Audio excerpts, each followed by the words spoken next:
नीलाञ्जनसमाभासं रविपुत्रं यमाग्रजं छायामार्तण्डसम्भूतं तं नमामि शनैश्चरम्। नीलाञ्जनसमाभासं रविपुत्रं यमाग्रजं छायामार्तण्डसम्भूतं तं नमामि शनैश्चरम्। नीलाञ्जनसमाभासं रविपुत्रं यमाग्रजं छायामार्तण्डसम्भूतं तं नमामि शनैश्चरम्। नीलाञ्जनसमाभासं रविपुत्रं यमाग्रजं छायामार्तण्डसम्भूतं तं नमामि शनैश्चरम्। नीलाञ्जनसमाभासं रविपुत्रं यमाग्रजं छायामार्तण्डसम्भूतं तं नमामि शनैश्चरम्। नीलाञ्जनसमाभासं रविपुत्रं यमाग्रजं छायामार्तण्डसम्भूतं तं नमामि शनैश्चरम्। नीलाञ्जनसमाभासं रविपुत्रं यमाग्रजं छायामार्तण्डसम्भूतं तं नमामि शनैश्चरम्। नीलाञ्जनसमाभासं रविपुत्रं यमाग्रजं छायामार्तण्डसम्भूतं तं नमामि शनैश्चरम्। नीलाञ्जनसमाभासं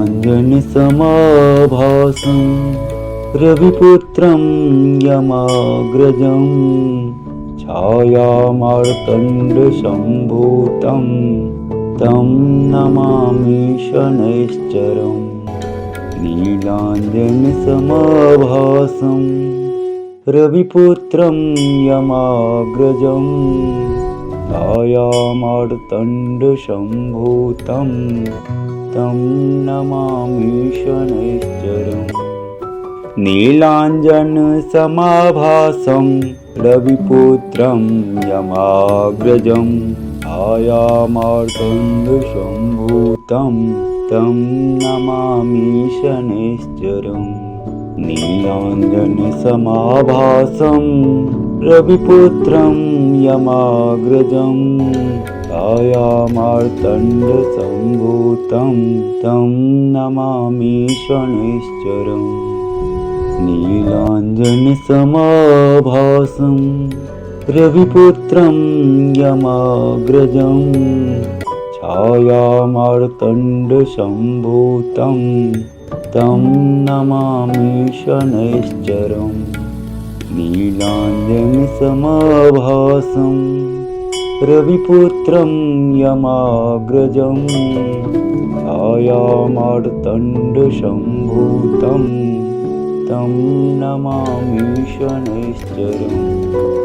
नीलाञ्जनसमाभासं रविपुत्रं यमाग्रजं छायामार्तण्डसम्भूतं तं नमामि शनैश्चरम्। नीलाञ्जनसमाभासं रविपुत्रं यमाग्रजं छायामार्तण्डसम्भूतं तं नमामि शनैश्चरम्। नीलाञ्जनसमाभासं रविपुत्रं यमाग्रजं छायामार्तण्डसम्भूतं तं नमामि शनैश्चरम्। नीलाञ्जनसमाभासं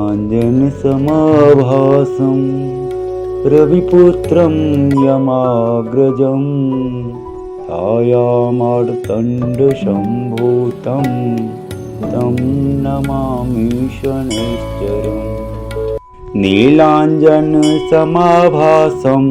रविपुत्रं यमाग्रजं छायामार्तण्डसम्भूतं शम्भूतं तं नमामि शनैश्चरम्। नीलाञ्जनसमाभासं रविपुत्रं यमाग्रजं छायामार्तण्डसम्भूतं तं नमामि शनैश्चरम्। नीलाञ्जनसमाभासं रविपुत्रं यमाग्रजं छायामार्तण्डसम्भूतं तं नमामि शनैश्चरम्। नीलाञ्जनसमाभासं रविपुत्रं यमाग्रजं छायामार्तण्डसम्भूतं तं नमामि शनैश्चरम्। नीलाञ्जनसमाभासं रविपुत्रं यमाग्रजं छायामार्तण्डसम्भूतं तं नमामि शनैश्चरम्। नीलाञ्जनसमाभासं रविपुत्रं यमाग्रजं छायामार्तण्डसम्भूतं तं नमामि शनैश्चरम्। नीलाञ्जनसमाभासं रविपुत्रं यमाग्रजं छायामार्तण्डसम्भूतं तं नमामि शनैश्चरम्। नीलाञ्जनसमाभासं रविपुत्रं यमाग्रजं छायामार्तण्डसम्भूतं तं नमामि शनैश्चरम्। नीलाञ्जनसमाभासं रविपुत्रं यमाग्रजं छायामार्तण्डसम्भूतं तं नमामि शनैश्चरम्। नीलाञ्जनसमाभासं रविपुत्रं यमाग्रजं छायामार्तण्डसम्भूतं तं नमामि शनैश्चरम्। नीलाञ्जनसमाभासं रविपुत्रं यमाग्रजं छायामार्तण्डसम्भूतं तं नमामि शनैश्चरम्। नीलाञ्जनसमाभासं रविपुत्रं यमाग्रजं छायामार्तण्डसम्भूतं तं नमामि शनैश्चरम्। नीलाञ्जनसमाभासं रविपुत्रं यमाग्रजं छायामार्तण्डसम्भूतं तं नमामि शनैश्चरम्। नीलाञ्जनसमाभासं रविपुत्रं यमाग्रजं छायामार्तण्डसम्भूतं तं नमामि शनैश्चरम्। नीलाञ्जनसमाभासं रविपुत्रं यमाग्रजं छायामार्तण्डसम्भूतं तं नमामि शनैश्चरम्। नीलाञ्जनसमाभासं रविपुत्रं यमाग्रजं छायामार्तण्डसम्भूतं तं नमामि शनैश्चरम्। नीलाञ्जनसमाभासं रविपुत्रं यमाग्रजं छायामार्तण्डसम्भूतं तं नमामि शनैश्चरम्। नीलाञ्जनसमाभासं रविपुत्रं यमाग्रजं छायामार्तण्डसम्भूतं तं नमामि शनैश्चरम्। नीलाञ्जनसमाभासं रविपुत्रं यमाग्रजं छायामार्तण्डसम्भूतं तं नमामि शनैश्चरम्। नीलाञ्जनसमाभासं रविपुत्रं यमाग्रजं छायामार्तण्डसम्भूतं तं नमामि शनैश्चरम् नीलाञ्जनसमाभासं रविपुत्रं यमाग्रजं छायामार्तण्डसम्भूतं तं नमामि शनैश्चरम् नीलाञ्जनसमाभासं रविपुत्रं यमाग्रजं छायामार्तण्डसम्भूतं तं नमामि शनैश्चरम् नीलाञ्जनसमाभासं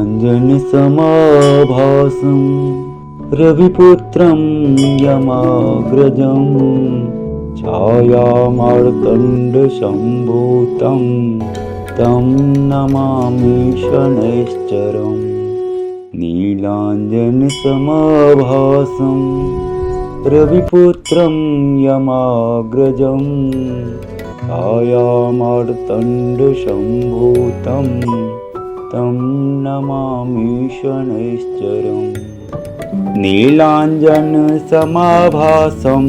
रविपुत्रं यमाग्रजं छायामार्तण्डसम्भूतं तं नमामि शनैश्चरम् नीलाञ्जनसमाभासं रविपुत्रं यमाग्रजं छायामार्तण्डसम्भूतं तं नमामि शनैश्चरम् नीलाञ्जनसमाभासं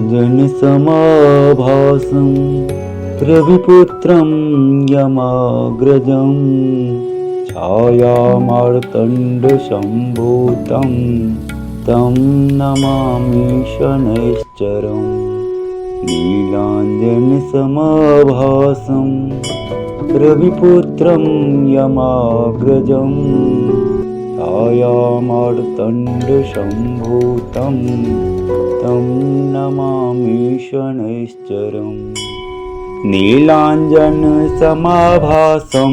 रविपुत्रं यमाग्रजं छायामार्तण्डसम्भूतं तं नमामि शनैश्चरम् नीलाञ्जनसमाभासं रविपुत्रं यमाग्रजं छायामार्तण्डसम्भूतं तं नमामि शनैश्चरम् नीलाञ्जनसमाभासं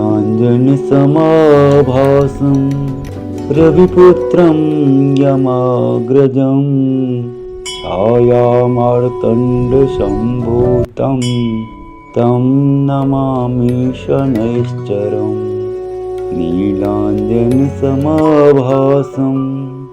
रविपुत्रं यमाग्रजं छायामार्तण्डसम्भूतं तं नमामि शनैश्चरम् नीलाञ्जनसमाभासं रविपुत्रं यमाग्रजं छायामार्तण्डसम्भूतं तं नमामि शनैश्चरम् नीलाञ्जनसमाभासं रविपुत्रं यमाग्रजं छायामार्तण्डसम्भूतं तं नमामि शनैश्चरम् नीलाञ्जनसमाभासं रविपुत्रं यमाग्रजं छायामार्तण्डसम्भूतं तं नमामि शनैश्चरम् नीलाञ्जनसमाभासं रविपुत्रं यमाग्रजं छायामार्तण्डसम्भूतं तं नमामि शनैश्चरम् नीलाञ्जनसमाभासं रविपुत्रं यमाग्रजं छायामार्तण्डसम्भूतं तं नमामि शनैश्चरम् नीलाञ्जनसमाभासं रविपुत्रं यमाग्रजं छायामार्तण्डसम्भूतं तं नमामि शनैश्चरम् नीलाञ्जनसमाभासं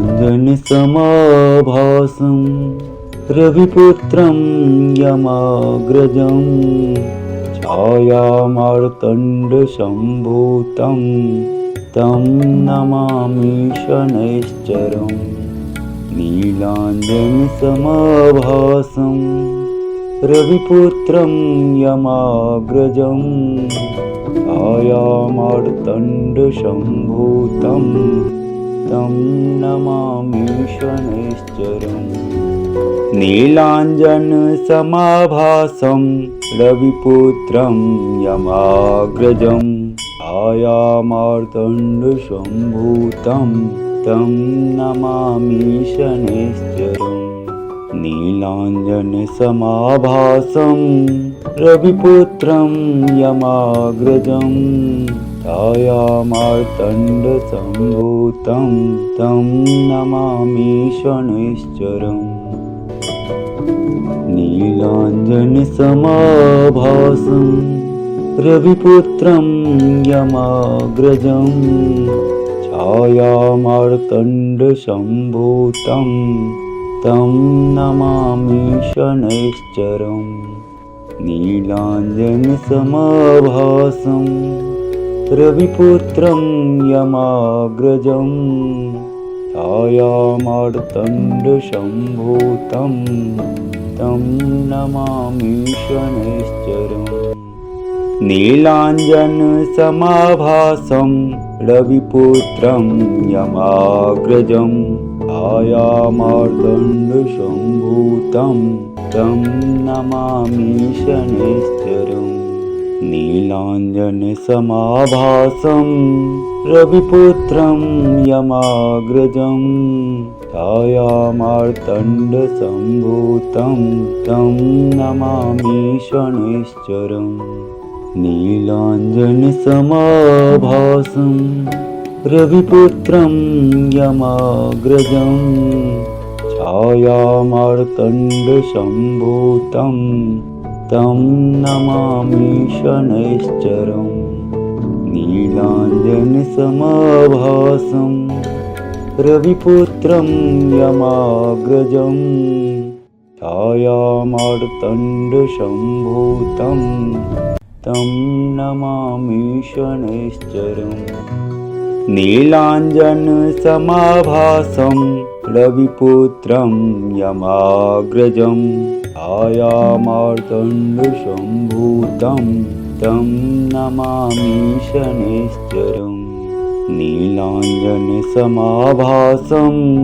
रविपुत्रं यमाग्रजं छायामार्तण्डसम्भूतं तं नमामि शनैश्चरम् नीलाञ्जनसमाभासं रविपुत्रं यमाग्रजं छायामार्तण्डसम्भूतं तं नमामि शनैश्चरम् नीलाञ्जनसमाभासं रविपुत्रं यमाग्रजं छायामार्तण्डसम्भूतं तं नमामि शनैश्चरम् नीलाञ्जनसमाभासं रविपुत्रं यमाग्रजं छायामार्तण्डसम्भूतं तं नमामि शनैश्चरम्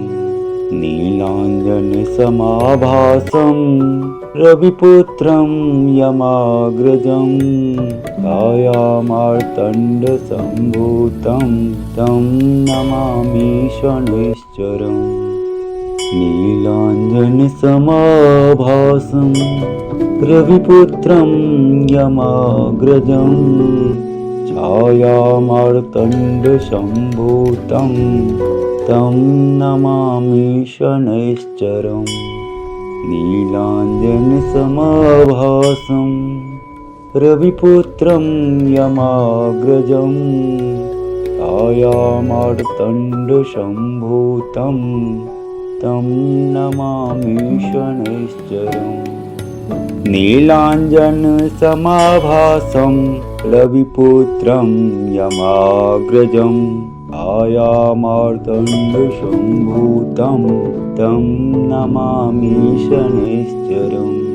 नीलाञ्जनसमाभासं रविपुत्रं यमाग्रजं छायामार्तण्डसम्भूतं तं नमामि शनैश्चरम्। नीलाञ्जनसमाभासं रविपुत्रं यमाग्रजं छायामार्तण्डसम्भूतं तं नमामि शनैश्चरम्। नीलाञ्जनसमाभासं रविपुत्रं यमाग्रजं छायामार्तण्डसम्भूतं तं नमामि शनैश्चरम्।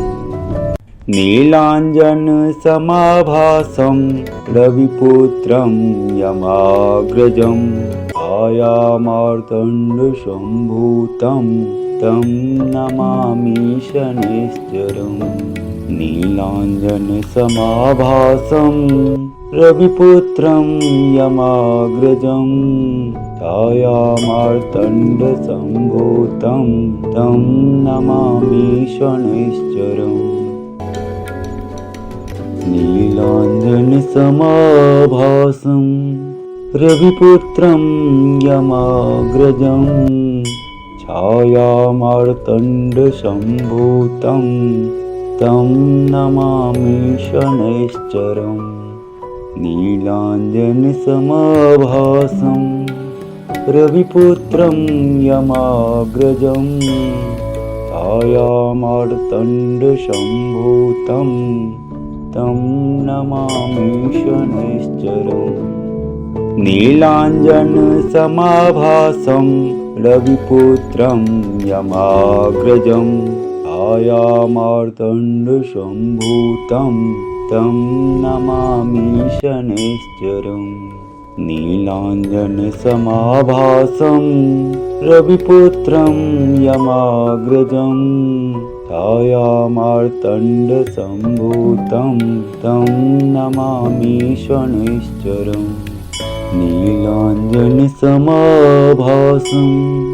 रविपुत्रं यमाग्रजं छायामार्तण्डसम्भूतं तं नमामि शनैश्चरम्।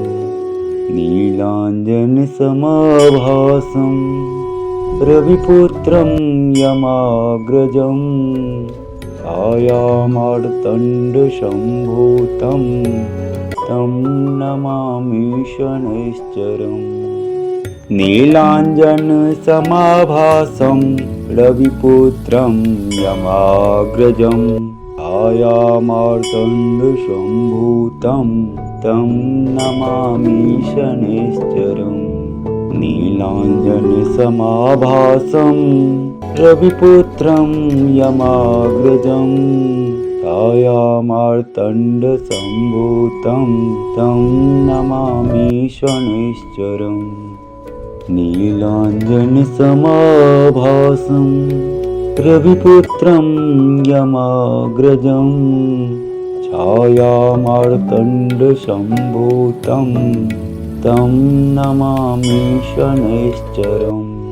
नीलाञ्जनसमाभासं रविपुत्रं यमाग्रजं छायामार्तण्डसम्भूतं तं नमामि शनैश्चरम्। नीलाञ्जनसमाभासं रविपुत्रं यमाग्रजं छायामार्तण्डसम्भूतं तं नमामि शनैश्चरम्। नीलाञ्जनसमाभासं रविपुत्रं यमाग्रजं छायामार्तण्डसम्भूतं तं नमामि शनैश्चरम्। नीलाञ्जनसमाभासं रविपुत्रं यमाग्रजं छायामार्तण्डसम्भूतं तं नमामि शनैश्चरम् नीलाञ्जनसमाभासं रविपुत्रं यमाग्रजं छायामार्तण्डसम्भूतं तं नमामि शनैश्चरम् नीलाञ्जनसमाभासं रविपुत्रं यमाग्रजं छायामार्तण्डसम्भूतं तं नमामि शनैश्चरम् नीलाञ्जनसमाभासं रविपुत्रं यमाग्रजं छायामार्तण्डसम्भूतं तं नमामि शनैश्चरम् नीलाञ्जनसमाभासं रविपुत्रं यमाग्रजं छायामार्तण्डसम्भूतं तं नमामि शनैश्चरम् नीलाञ्जनसमाभासं रविपुत्रं यमाग्रजं छायामार्तण्डसम्भूतं तं नमामि शनैश्चरम् नीलाञ्जनसमाभासं रविपुत्रं यमाग्रजं छायामार्तण्डसम्भूतं तं नमामि शनैश्चरम् नीलाञ्जनसमाभासं रविपुत्रं यमाग्रजं छायामार्तण्डसम्भूतं तं नमामि शनैश्चरम् नीलाञ्जनसमाभासं रविपुत्रं यमाग्रजं छायामार्तण्डसम्भूतं तं नमामि शनैश्चरम् नीलाञ्जनसमाभासं रविपुत्रं यमाग्रजं छायामार्तण्डसम्भूतं तं नमामि शनैश्चरम् नीलाञ्जनसमाभासं रविपुत्रं यमाग्रजं छायामार्तण्डसम्भूतं तं नमामि शनैश्चरम् नीलाञ्जनसमाभासं रविपुत्रं यमाग्रजं छायामार्तण्डसम्भूतं तं नमामि शनैश्चरम् नीलाञ्जनसमाभासं रविपुत्रं यमाग्रजं छायामार्तण्डसम्भूतं तं नमामि शनैश्चरम् नीलाञ्जनसमाभासं रविपुत्रं यमाग्रजं छायामार्तण्डसम्भूतं तं नमामि शनैश्चरम् नीलाञ्जनसमाभासं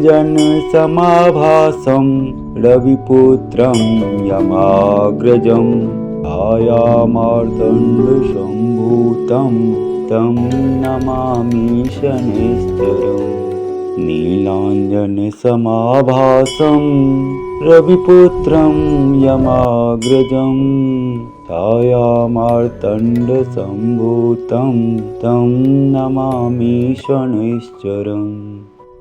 माटी मिथिला के YouTube चैनल पर आप सभी का स्वागत है। इस पेज को लाइक, सब्सक्राइब और कमेंट ज़रूर करें। धन्यवाद।